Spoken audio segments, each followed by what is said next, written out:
One of the most vital parts of the Industrial Revolution was not the inventions of machinery itself, rather the mechanisms that made them up.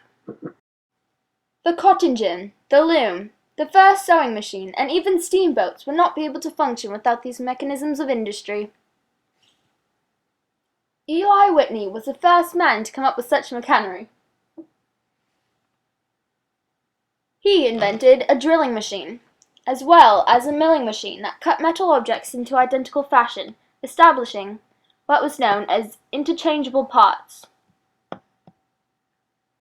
One man and a horse will do more than 50 men with those old machines. 'Tis generally said by those who know anything about it, and I shall make my fortune by it. Shoot.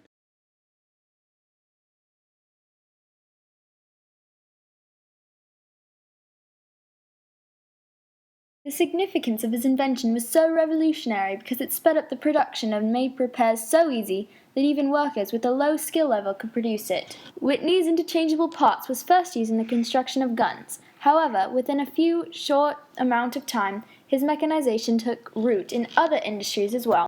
Let's take a look at how Whitney's advancements in mechanization led to the rise of the cotton industry as well as the mass production of pottery during the French Revolution.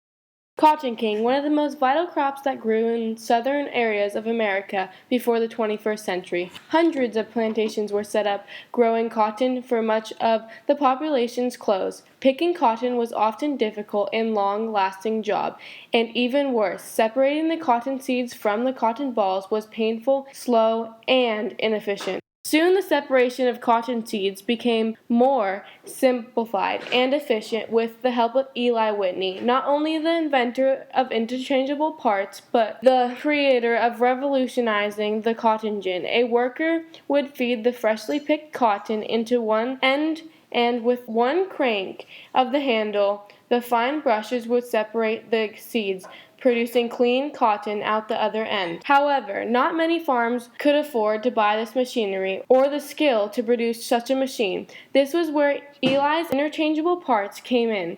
He used his machinery to cut the identical metal wheels, pulleys, and other small mechanisms that made up the cotton gin.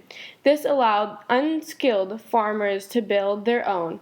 It was less money and easier to fix. The textile mills was yet another important piece in the cotton industry. In this textile factory, large numbers of looms were needed in order to produce large quantities of product. Looms were machines that turned cotton into cloth. It worked by threading spun cotton strings from vials to produce woven cotton cloth. And by the end of 1830, it took 80 minutes to make 1 pound of raw cotton into clean cloth, a job that had taken the Indians 500 hours. That meant that the use of interchangeable parts was even more vital to those industries in order to produce identical and precise looms.